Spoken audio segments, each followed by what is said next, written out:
The wedding dress of Marie Antoinette. Marie Antoinette, born Archduchess Maria Antonia of Austria, was thrust into the spotlight of European royalty at the tender age of 14 when she married Louis Auguste, the Dauphin of France.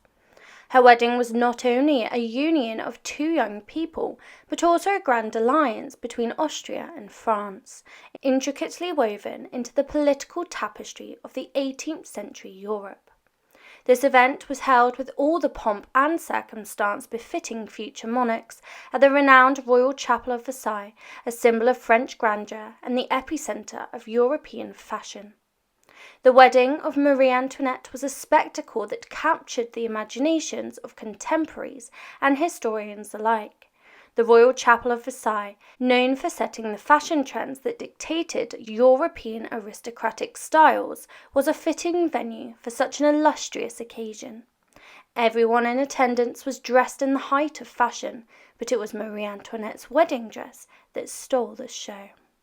Her gown was crafted from lavish silver fabric, a choice befitting her royal status and symbolic of her shiny new role in the French court.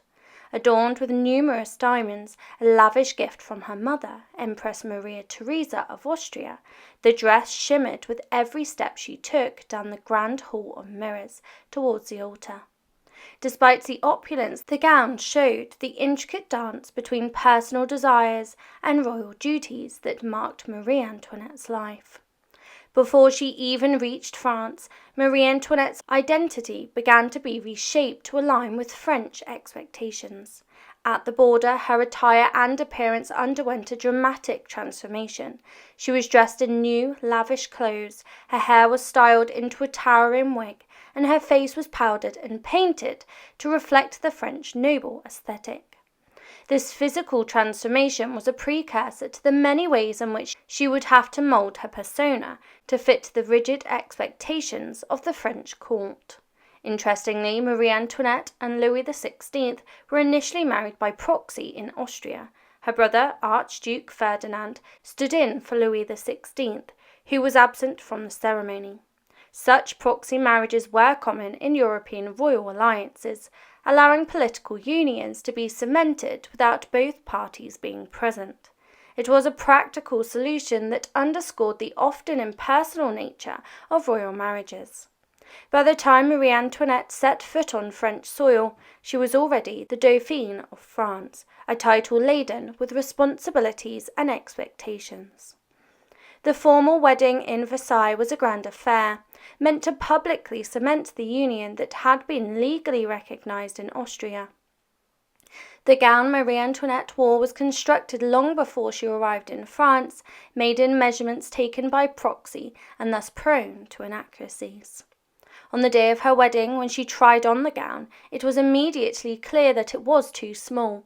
The fabric strained across her back, unable to fully close, and it revealed the edges of her corset and chemise beneath, a faux pas for any bride, but scandalous for a queen.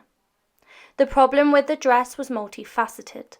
Firstly, the issue of fit highlights the challenges of living in a world where appearances were paramount, and even the slightest misstep could lead to public ridicule. Secondly, the inability to alter the dress in time for the ceremony speaks to the immense pressure and rapid pace at which royal events proceeded, leaving little room for error or adjustment.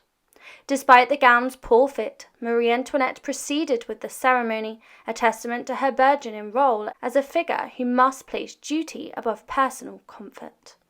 The diamonds gifted by her mother glittered under the candlelight, each facet reflecting not only the physical light, but also the heavy expectations placed upon her young shoulders. The scrutiny of Marie Antoinette's attire and behaviour started from this moment and continued throughout her reign. Her lavish spending on fashion and decor earned her the nickname Madame Deficit, as France's financial stability began to crumble.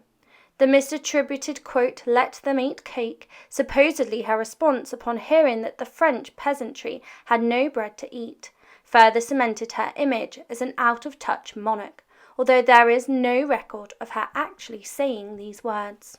Marie Antoinette's story, and particularly the tale of her wedding dress, illustrates the complexities of royal life in the 18th century. Her dress, while a stunning piece of historical fashion, also represents the delicate balance of power, perception, and personal agency that Marie Antoinette navigated throughout her life. The dress was not just a garment, but a symbol of a young woman who was constantly shaped and reshaped by the needs and expectations of others, right up until the turbulent end of her reign.